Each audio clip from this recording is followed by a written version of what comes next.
He didn't know where to go with the basketball. Anytime he penetrated, he was making poor decisions. He was making bad reads. He shot the ball poorly.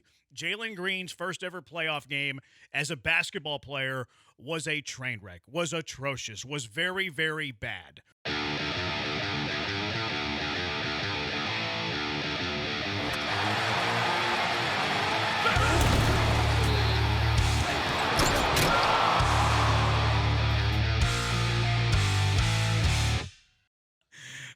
Rockets lost yesterday. I ate up 4 minutes without having to talk about it. Not a great game one, Blankers. No, there's a lot to uncover here. I just you look at it, and this is what I was fearful of when we had this conversation going into the playoffs before we even knew who they were going to play. And this is kind of like the next progression in the growing pains when you've got a young team. I think this kind of goes back to when we went for the transition from Silas to Ime. It was like, okay, it's going to take a little while, and they're going to take some lumps, and they're going to continue to make some mistakes, and you got to work it out. And now you don't know what you don't know. And so for the first time, Jalen and Jabari and Amen and all these guys experienced playoff basketball for the first time. And it's a different animal. And we got a full taste of it in terms of when I was talking about, let's see who these guys are. Let's see who's capable of stepping up. And for one game, we kind of found out that they found out it's a different beast.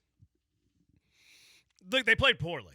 Yeah. They played poorly. Do I think it's going to cover up 7 games, potentially, if necessary? I hope not. I hope that's not the case. I think they played poorly yesterday. Do I think they played poorly because of experience, though? No, not really. I think they played poorly because they were really bad on the offensive end and they shot terribly. I didn't watch that game yesterday and say they lost because of experience. There were times I did. And there were times that, I mean, you heard Jalen talk about it after the game, too, where he was like, it's the playoffs. And, I think he didn't realize some things when he was kind of elaborating on that first game. But he obviously he vows to be better in game 2. But I think when you look at, we talk about Jimmy Butler and playoff Jimmy, and everybody's like, is that a real deal or is that a nickname? He's able to elevate his game because everything is elevated around him to where little things become key plays. I don't think the Warriors played their best basketball either. And I think that they have a lot of reasons to do exactly what the Rockets are going to do and say, we can play better. Yeah, you certainly can. But in the case of the Warriors, your 2 stars did exactly what they expected them to do. And I think that, I think there's things with Ime, there's things with the team itself where I look at this and I kind of expected it, but I think that this is part, like I said, these are growing pains that they have to go through. I guess, look, I'm not arguing, so to speak. I don't think that experience was the primary reason they lost that game yesterday. And we could just have a difference of opinion of that. I would go offensive productivity and shooting way before I go experience in that game. Now, you bring up, like, both teams can get better, and obviously everybody can get better at any point in time. Who do you think played closer to their ceiling yesterday? See, I think that you can say the individuals played closer to their ceiling, but no, I'm talking about teams. Like right, Golden State, Houston, who played closer to their overall ceiling as a team yesterday. I think Golden State played more. You can say that because they got production out of their 2 best players. No doubt. Like, to me, Golden State, if we're calling their ceiling a 10, I think that they played like an 8, maybe 7, somewhere 7 to 8 range. I think the Rockets played like at a 3 or a 4. I don't think they were close to their best yesterday. They were awful. And you brought up Jalen Green. And, like, he was atrocious. Jalen Green was very, very bad in that game yesterday. He shot poor. He started off extremely passive. He did not make a single 3 in the game. And the most annoying thing above all of that was that he continuously drove into traffic time after time after time. He didn't know where to go with the basketball. Anytime he penetrated, he was making poor decisions. He was making bad reads. He shot the ball poorly. Jalen Green's first ever playoff game as a basketball player was a train wreck, was atrocious, was very, very bad. You can continue that conversation with Fred VanVleet, who has the experience. He was 4 for 19 shooting, 2 for 13 from 3. And at what point do you let other people shoot the ball? He missed 11 3-pointers yesterday. Dylan Brooks is a good 3-point shooter. He took 5 threes yesterday. He hit 2 of them, by the way, 40%. Why didn't Dylan Brooks shoot the ball double-digit times as opposed to Fred VanVleet missing 11 of them? Jabari Smith is a pretty good shooter, right? Like, we all think Jabari Smith's a pretty good shooter. You know how many 3-pointers he attempted yesterday? He shot 1 3-pointer. One three-pointer. Made it, right? In the He corner. made it out of the corner. Brought it, cut it to like 3, I think, at the time. He did. So you have, look, this is not a good shooting team. Like, that's been a conversation with the Houston Rockets all season long. They are not a good shooting team. You shouldn't have one singular player missing 11 three-point shots in that game. You should have the feel of, okay, it's not my night. I'm a point guard. Let me see if I can get Dylan Brooks some looks, who's 40% from 3. Let me see if I can get Jabari some looks, who is one of our better three-point shooters and hit his only 3 in the game, even though it did come in the fourth quarter. I'm not sure who I'm more ticked off with, Fred VanVleet or Jalen Green, because they both have my ire. So that's what I was going to say. It's one thing to say all the things you said about how badly Jalen played, but then Fred played worse. So when you combine for 7 of 34 from the field and you take a good portion of the shots your team is going to take for the night, you're already screwed.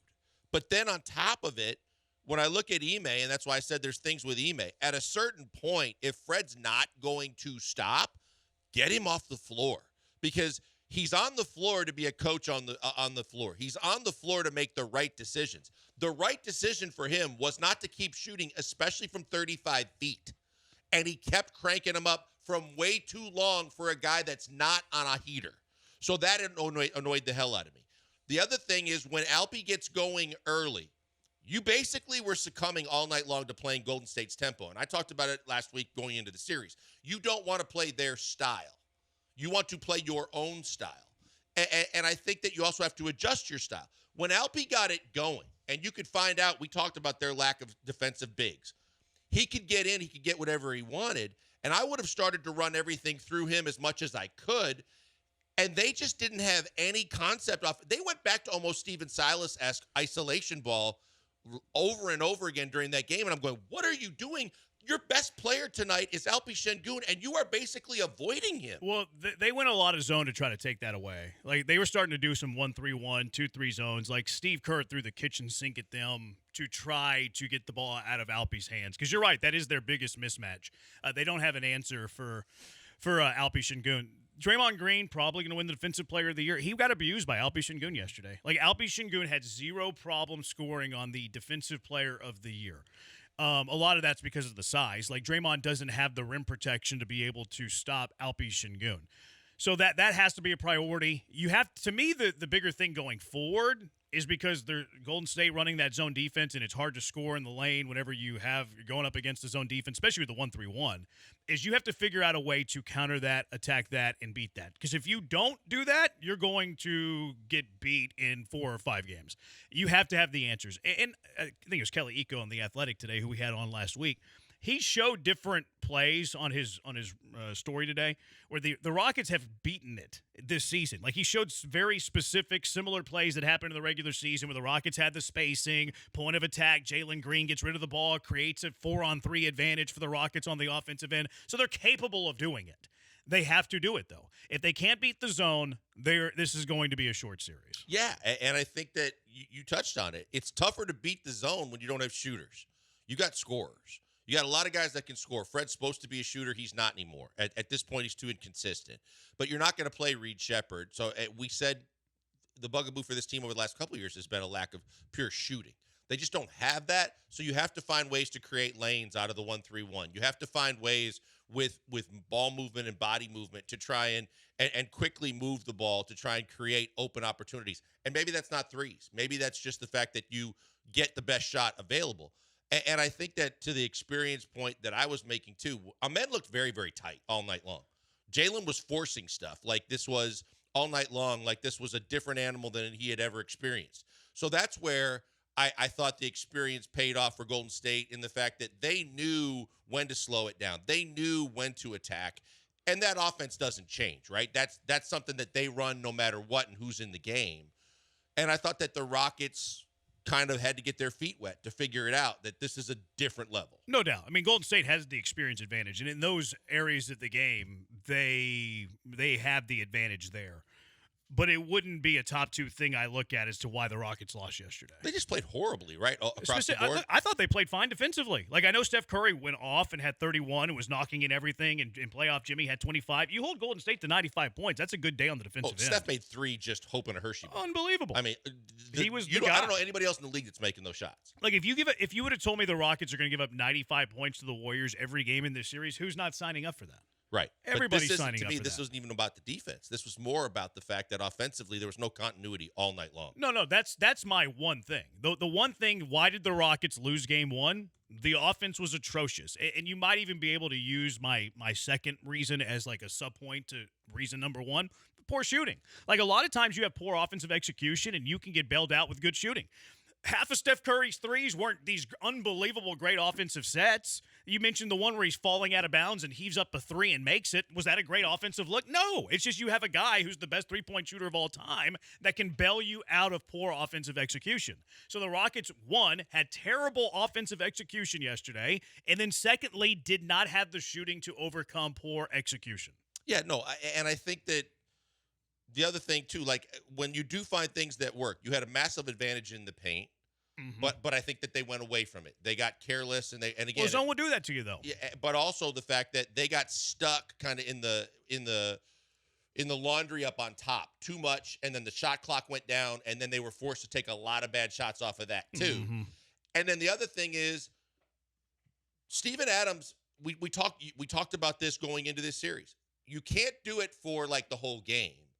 But Steven Adams was massively effective and affected the game positively when you knew other guys weren't having their best night. After he and Jabari brought you back, you took him out with 5:19 to go in the fourth quarter when he was a problem. Yeah, he was gassed, though. I think he was gassed. He was gassed. But you never brought him back. Yeah, that's fair. And that's my biggest problem. I don't disagree that he was winded, right? Because we said there's only so much you can get out of Steven Adams. But you got to try and give him one more shot. And when you get it down to 4 late in the game, simply because he's going to get you a second chance when you miss a basket. Yeah, I'm good with that. Like, the double big was interesting. And they didn't really go double big in the second half when Steven Adams was having his success. Like, Alpi was off the floor, actually. I thought in the first half the double big got them in trouble because like they were up by 6 points whenever they went with the double big, and they had Jabari playing three. It was their jumbo lineup. Amen. It was just like the biggest lineup you could put out there. And they lost the lead. I mean, they went from being 6 point up to like 6 or 8 points down with their jumbo lineup. So like Steven Adams was critical in the second half outside of the jumbo lineup.